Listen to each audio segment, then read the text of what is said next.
एक गांव में बबलू और गुड्डू नाम के दो भाई रहा करते थे।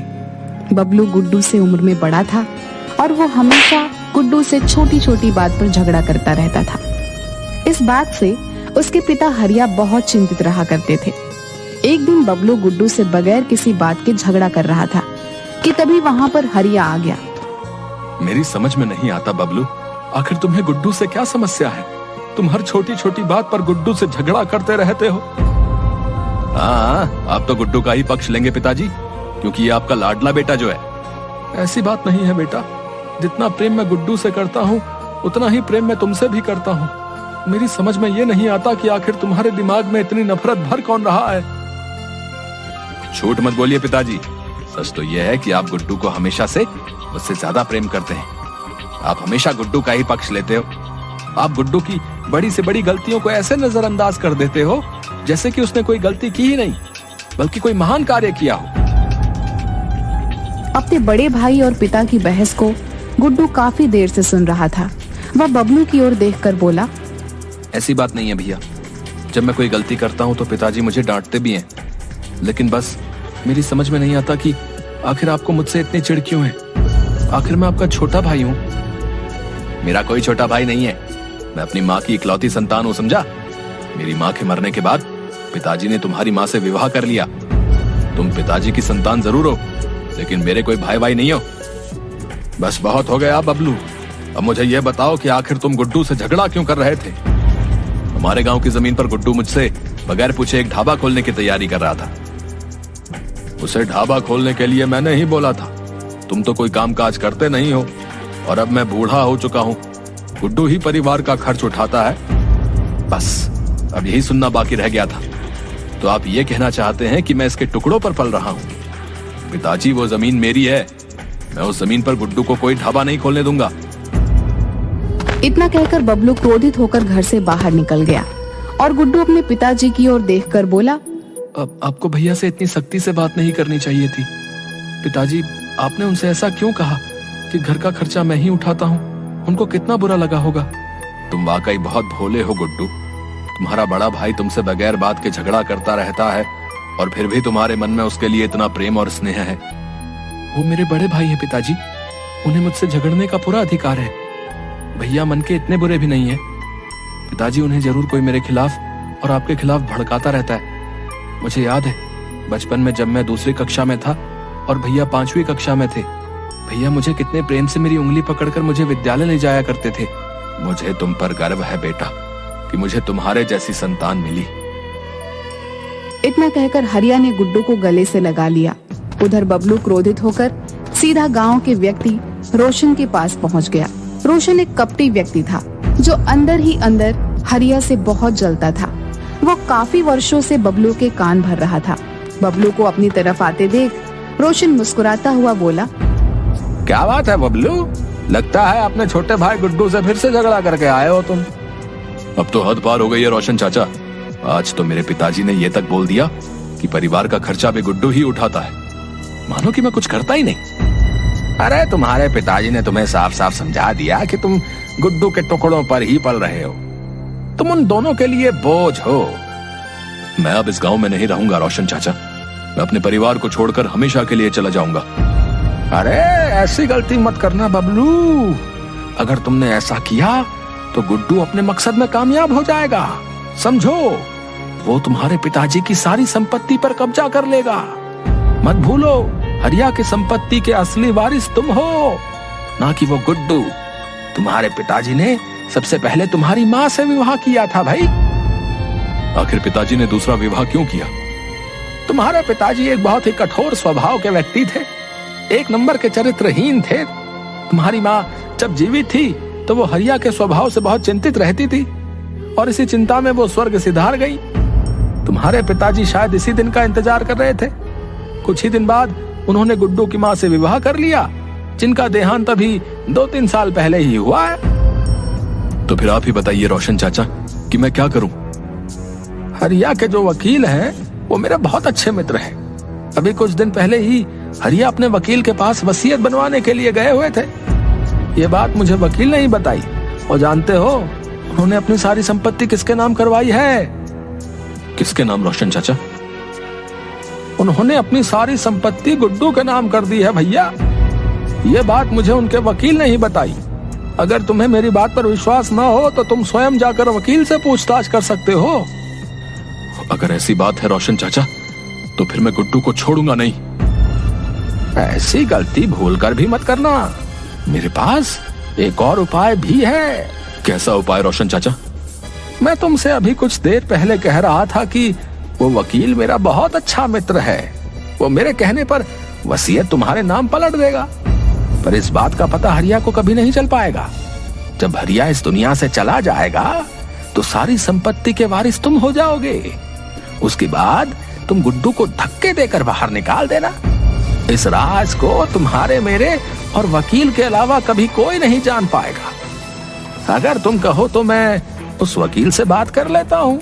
तुम्हारे पिताजी को पता भी नहीं चलेगा और वो वकील वसीयत में सारी संपत्ति तुम्हारे नाम पलट देगा।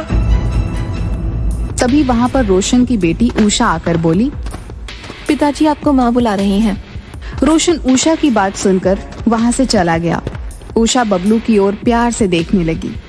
दरअसल उषा और बबलू एक दूसरे से प्रेम करते थे। मैंने तुम्हारे और पिताजी के बीच की सारी बातें सुन ली हैं। तुम एक काम करो, कल पिताजी के साथ उस वकील के घर पर चले जाओ और वसीयत अपने नाम कर लो। जब तक तुम ऐसा नहीं करोगे, पिताजी मेरा विवाह तुमसे नहीं करेंगे। मैं कुछ समझा नहीं उषा, तुम क्या कहना चाहती हो? तुम ही बताओ ना बबलू, कोई पिता उस लड़के से अपनी बेटी का विवाह क्यों करेगा जिसके हाथ में कुछ भी ना हो? और फिलहाल तो तुम्हारे हाथ में कुछ भी नहीं है। जो कुछ भी है तुम्हारे छोटे भाई गुड्डू का है। उषा की बात सुनकर बबलू के चेहरे पर क्रोध आ गया और अगले दिन वह रोशन के साथ अपने पिता के वकील के पास चला गया, जो शायद उन्हीं का ही इंतजार कर रहा था। रोशन का फोन आ गया था बबलू कि तुम आने वाले हो। देखो भाई, मैं तुम्हारे पिताजी की वसीयत तुम्हारे नाम पलट दूंगा, लेकिन मुझे तुम्हारी संपत्ति में से 20% हिस्सा चाहिए। 20%? कहीं आपका दिमाग खराब तो नहीं हो गया? आप जानते भी हैं कि आप क्या कह रहे हैं। ये रकम तो लाखों में पहुंच जाएगी। देखो बबलू, तुम्हारे पिताजी ने सारी वसीयत तुम्हारे छोटे भाई के नाम कर रखी है। अगर तुम मुझे 20% नहीं देना चाहते हो तो कोई बात नहीं। 3 दिन बाद तो तुम वैसे भी सड़क पर आने ही वाले हो। अब मैं आपकी बात का मतलब नहीं समझा। दरअसल तुम्हारे पिताजी को ब्लड कैंसर है और ये बात उन्होंने तुमसे और तुम्हारे छोटे भाई से छुपा रखी है। उनकी मेडिकल रिपोर्ट्स मेरे पास अभी भी रखी हुई हैं। ज्यादा से ज्यादा वो 3 दिन के मेहमान हैं। रोशन बड़ी चालाकी से बबलू की ओर देखकर बोला, ये सोचने का समय नहीं है बबलू। इस वकील के मुंह पर 20% मारो और सारी वसीयत अपने नाम करवा लो। 3 दिन बाद तो तुम्हारा पिता वैसे ही मर जाएगा। रोशन की बात सुनकर बबलू बहुत गहरी सोच में डूबते हुए बोला, ठीक है, मैं आपको 20% देने के लिए तैयार हूं।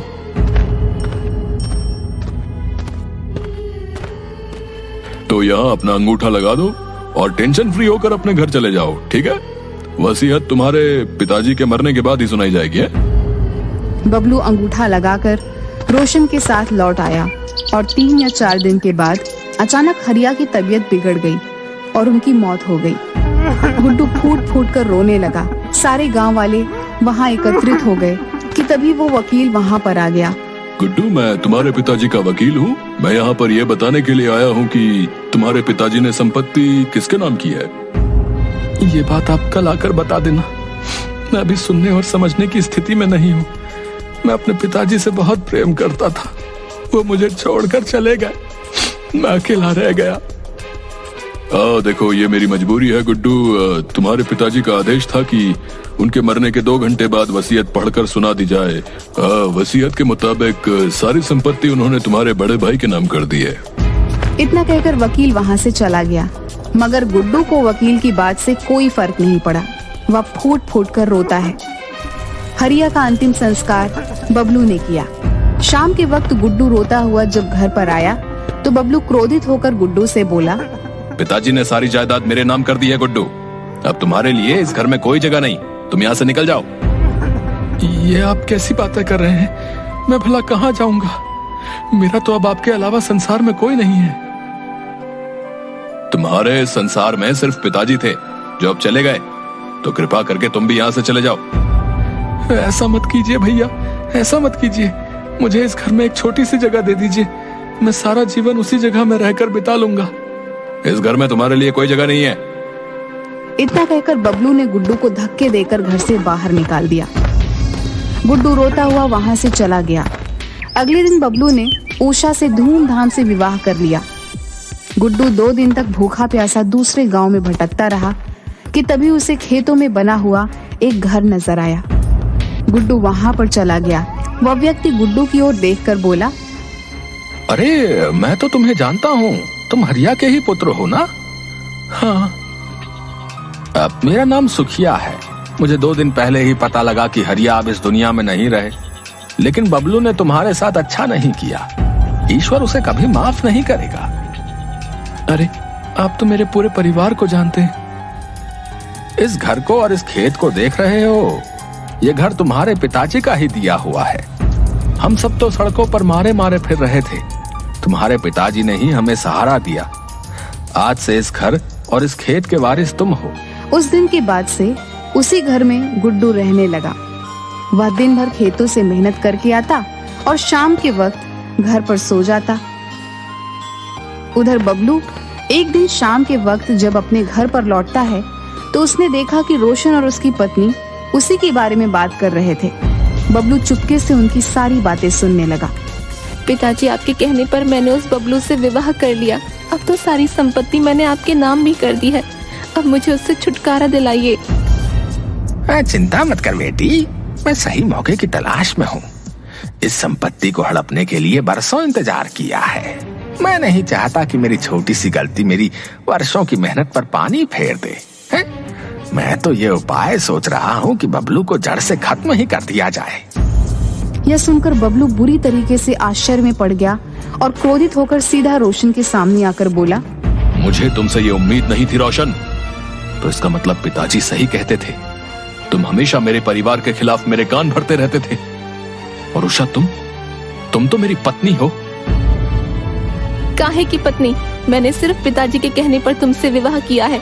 निकल जाओ यहाँ से, इससे पहले कि मैं तुम्हें धक्के देकर बाहर निकाल दूं। ये घर मेरा है नहीं, तुम्हारा था। तुम्हें शायद याद नहीं कि तुमने उस वकील के यहाँ पर अंगूठा भी लगाया था और जायदाद हथिया ली थी। उसी वकील ने वसीयत पर तुम्हारा नाम नहीं बल्कि मेरा नाम लिखा था। रोशन और उसकी पत्नी उषा ने बबलू को धक्के देकर घर से बाहर निकाल दिया। नंदी पछतावे के आंसू लिए हुए वहां से चला गया। उसे अपने पिताजी और छोटे भाई की बहुत याद आने लगी। कुछ दिनों तक बबलू ऐसे ही भटकता हुआ उसी जगह पर पहुंच गया जहां उसका छोटा भाई रह रहा था। अपने भाई को देखकर गुड्डू दौड़ता हुआ बबलू के पास पहुंच गया। अरे भैया, आपकी दशा इतनी बुरी कैसे हो गई? बबलू ने रोते हुए सारी घटना अपने भाई गुड्डू को बता दी। चिंता मत कीजिए भैया, मैं हूं ना। मैंने तुम्हारे साथ कितना बुरा किया गुड्डू, और तुम? नहीं भैया, मैं बचपन से जानता था कि आपके खिलाफ मेरे कोई कान भरता है। आप मन के इतने बुरे नहीं हैं। तभी वहां पर एक कार आकर रुकी। कार के अंदर से हरिया का वकील निकलकर बाहर आ गया और बबलू और गुड्डू की ओर देखकर बोला, मैंने तुम दोनों को कहां कहां नहीं तलाश किया। मुझे माफ कर दो। मैंने तुम दोनों के साथ बहुत बुरा किया। ईश्वर ने मुझे इसकी सजा दे दी है। मुझे भी तुम्हारे पिताजी की तरह ब्लड कैंसर हो गया है और मैं भी कुछ दिनों का ही मेहमान हूँ। मरने से पहले मैं प्रायश्चित करना चाहता हूँ। आपने बहुत देर कर दी वकील साहब। रोशन ने सारी संपत्ति अपने नाम कर ली है।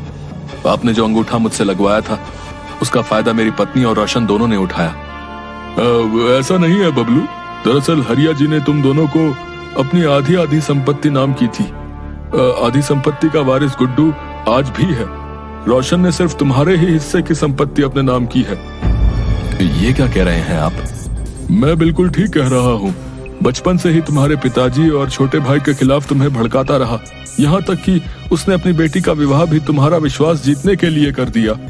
मेरे पास उसके खिलाफ तमाम सबूत हैं। मैं पुलिस के सामने गवाही देने को तैयार हूँ। चलो मेरे साथ। बबलू और गुड्डू वकील के साथ पुलिस स्टेशन चले गए। पुलिस स्टेशन में वकील ने अपना जुर्म स्वीकार किया। रजीत तो चाहता है वकील कि तुम्हें भी जेल की काल कोठरी में डाल दूं। लेकिन ईश्वर ने तुम्हें इससे कहीं बड़ी सजा दी है। इसके बाद पुलिस रोशन के घर के लिए निकल गई।